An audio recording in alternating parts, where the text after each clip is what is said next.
সৰকাৰী আয়ুৰ্বেদিক চিকিৎসা মহাবিদ্যালয়ৰ মহাৰজত জয়ন্তী।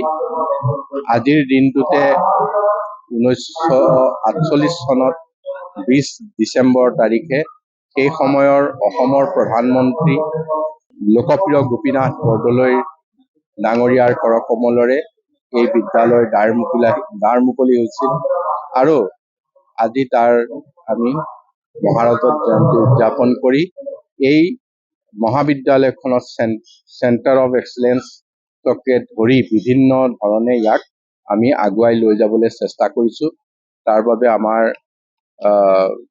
মুখ্যমন্ত্ৰী ডক্টৰ হিমন্ত বিশ্ব শৰ্মা ডাঙৰীয়াৰ যথেষ্ট তেখেতৰ অৱদান আছে। তেখেতক মই এই সময়ত কৃতজ্ঞতা ধন্যবাদ জনাইছোঁ আৰু আশা কৰিছোঁ যে এই মহাবিদ্যালয় লগতে আমি অসমত এতিয়া আৰু 2খন মহাবিদ্যালয় এই বছৰে আৰম্ভ কৰিম। এখন দুধনৈত, এখন পলাশবাৰীত, আৰু 2খন আমি হস্পিটেল ইতিমধ্যে আমি ঠিক কৰিছোঁ 50 বেডেড, মাজুলী আৰু দুধনৈত। ইয়াৰ পিছত আৰু 4খন হস্পিটেলৰ কাম আমি আৰম্ভ কৰিবলৈ লৈছোঁ। 100 নতুন আয়ুষ ডিছপেঞ্চৰী কাম আৰম্ভ কৰি লৈছোঁ। 500 হেল্থ এণ্ড ৱেলনেছ চেণ্টাৰৰ কাম ইতিমধ্যে আৰম্ভ হৈছে আৰু 1 বছৰত 500 সম্পূৰ্ণ হ'ব।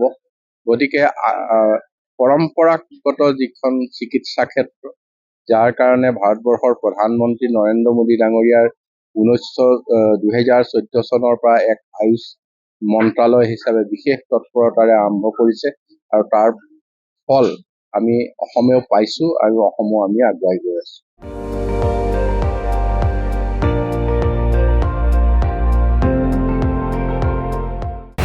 আপুনি চাই আছে ND24, সৰ্বশ্ৰেষ্ঠ নহয় সৰ্বোত্তমৰ দৌৰ।